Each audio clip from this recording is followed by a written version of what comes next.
Assalamualaikum warahmatullahi wabarakatuh. Alhamdulillahirabbil alamin. Assalatu wassalamu ala asrofil anbiya'i wal mursalin wa ala alihi washabihi ajmain. Pertama dan yang terutama sekali, marilah kita mengucapkan puji beserta syukur atas kehadiran Allah Subhanahu wa taala yang mana Dia telah memberikan kita rahmat dan hidayahnya sehingga kita dapat berkumpul di ruangan ini. Shalawat beriringkan salam, tak bosan-bosannya kita curahkan kepada roh baginda kita, yakni Nabi Muhammad SAW yang berlafazkan doa, Allahumma sholli ala Sayyidina Muhammad wa ala ali Sayyidina Muhammad. Baiklah, adapun judul pidato saya pada kesempatan kali ini yaitu berbakti kepada kedua orang tua. Nah, kita sebagai seorang anak adalah merupakan suatu kewajiban untuk berbakti kepada kedua orang tua. Karena ketahuilah jasa-jasa orang tua itu tidak bisa digantikan.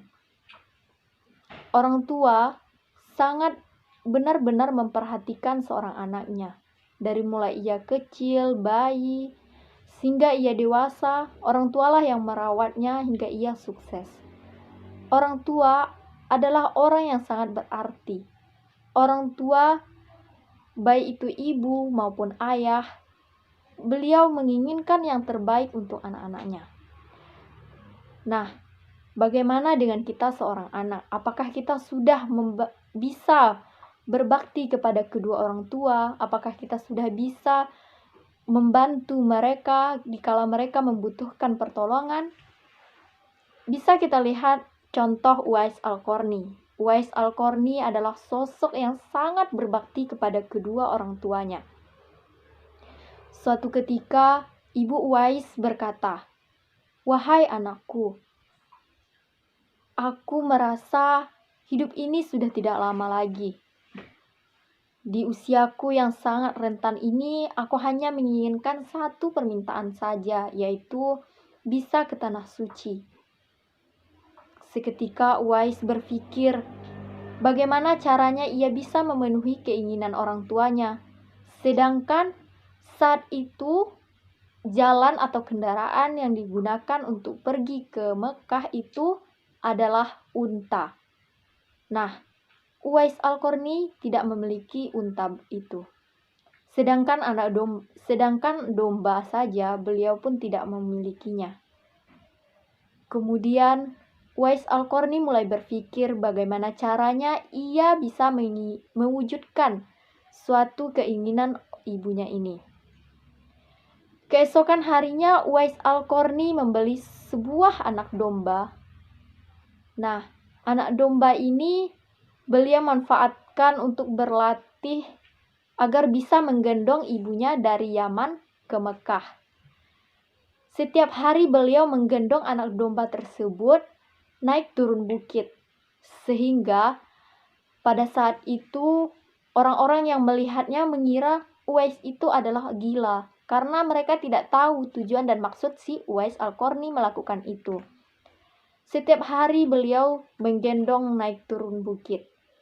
Cemoohan, ocehan dari masyarakat tidak pernah beliau hiraukan. Masyarakat itu selalu mengejek-ejek Uwais Al-Qarni, mengatakan Uwais gila, Uwais gila, Uwais gila. Namun Uwais tetap melanjutkan tujuannya. Seiring hari demi hari, tahun demi tahun beliau lewati hingga berusia 8 tahun anak domba tersebut. Selama 8 tahun beliau lakukan rutin setiap hari naik turun bukit menggendong anak domba. Beratnya pun semakin bertambah. Nah, setelah 8 tahun, beliau pun menggendong ibunya dari Yaman ke Mekah. Ternyata tujuan Uwais Al-Qarni menggendong naik turun bukit sang anak domba yang tadinya anak domba sudah besar, itu adalah melatih kekuatan Uwais Al-Qarni.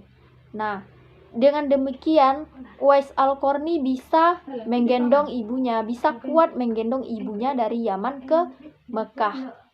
Nah, kemudian sesampainya di Mekah, beliau memohon kepada Allah, "Ya Allah, ampunilah dosa ibuku."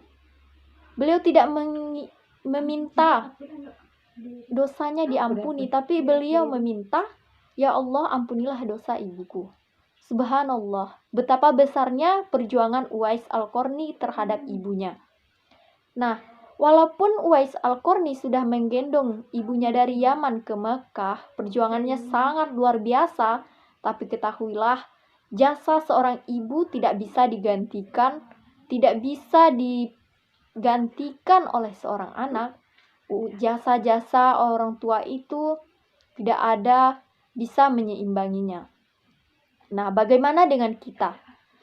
Kita yang setiap harinya berada di hadapan orang tua, kita yang berada di rumah, satu rumah dengan orang tua, apa yang sudah kita lakukan? Apa yang sudah kita berikan kepada kedua orang tua? Saat beliau meminta sesuatu, apakah kita sudah memenuhinya? Apakah kita sudah sesegera mungkin melaksanakannya? Atau bahkan menolak permintaan beliau?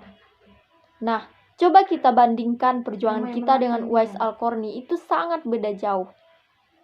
Kita ketika disuruh oleh orang tua untuk melaksanakan sesuatu, untuk mengerjakan sesuatu, apakah seketika itu sudah kita laksanakan? Apakah malah sebaliknya kita malah mengatakan, saya tidak mau? Itu sangat dilarang. Sebagaimana di dalam Quran surah Al-Isra ayat 23 yang berbunyi, A'udzubillahi minasyaitonirrajim, Bismillahirrahmanirrahim. Wa qada rabbuka alla ta'budu illa iyyahu wa bil walidaini ihsanan imma yablughanna indakal kibara aw kilahuma fala taqul lahumā qaulan kariman. Yang mana makna artinya itu? Di situ Allah memerintahkan untuk menyembahnya. Kemudian jika orang tua berusia lanjut, maka janganlah kamu mengatakan perkataan kita harus merawat kedua orang tua kita. Nah, di dalam Quran surah Al-Isra ini sudah dijelaskan, kita tidak boleh membantah, tidak boleh menolak apa yang diperintahkan oleh orang tua. Ketika ia berusia lanjut dalam pemeliharaan kita harus merawatnya, kita harus benar-benar berbakti kepada kedua orang tua, karena mereka adalah orang-orang yang sangat berjasa kepada kedua orang tua. Dan ketahuilah bahwa ridho Allah itu adalah tergantung kepada ridho orang tua, dan murka Allah tergantung kepada murka kedua orang tua. Nah, sebagaimana hadisnya, Bismillahirrahmanirrahim, ridallahi fi ridho walidaini wa suqtullahi fi suqtul walidain. Yang artinya tadi, ridho Allah tergantung kepada kedua orang tua, dan murka Allah tergantung kepada murka kedua orang tua. Nah, dari sini kita harus benar-benar memperhatikan lagi, apa sih yang sudah kita berikan kepada kedua orang tua? Mari kita renungkan, apa yang harus kita lakukan? Apa yang harus kita lakukan selanjutnya agar kita bisa membuat orang tua benar-benar bangga kepada kita? Ketahuilah, orang tua itu tidak menginginkan anaknya sukses namun tidak berbakti kepada kedua orang tua. Orang tua tidak membutuhkan harta yang kita miliki, tapi orang tua membutuhkan berbaktinya kita kepada beliau, membantunya ketika ia sedang membutuhkan. Nah, harta, jabatan, tahta itu dipandang orang tua itu tidak ada dibandingkan dengan akhlak kita kepada kedua orang tua, berbuat baik kepada kedua orang tua. Orang tua hanya menginginkan seorang anak yang soleh. Orang tua menginginkan anaknya berada di jalan Allah, agar ia bisa selamat, baik itu di dunia maupun di akhirat. Memang, orang tua mana sih yang tidak ingin anaknya sukses, anaknya bisa menjadi seorang pejabat, anaknya bisa menjadi seorang guru, menjadi seorang dokter? Pasti orang tua menginginkan hal itu. Tapi, alangkah baiknya jika kita menjadi seorang anak yang soleh, apalagi kita menjadi anak yang soleh, bisa berbakti kepada kedua orang tua, dan ditambah lagi kita bisa sukses di dunia, bisa menjadi seorang pejabat, bisa menjadi seorang guru, dan lain sebagainya. Orang tua sangat bangga dengan semua itu. Namun, Jangan pernah lupa dengan jasa-jasanya ketika kita sudah berada di atas. Jangan sampai saat kita sudah sukses, saat kita sudah menjadi seorang guru yang handal, kita bisa menjadi seorang dokter, tapi kita malah lupa dengan jasa kedua orang tua.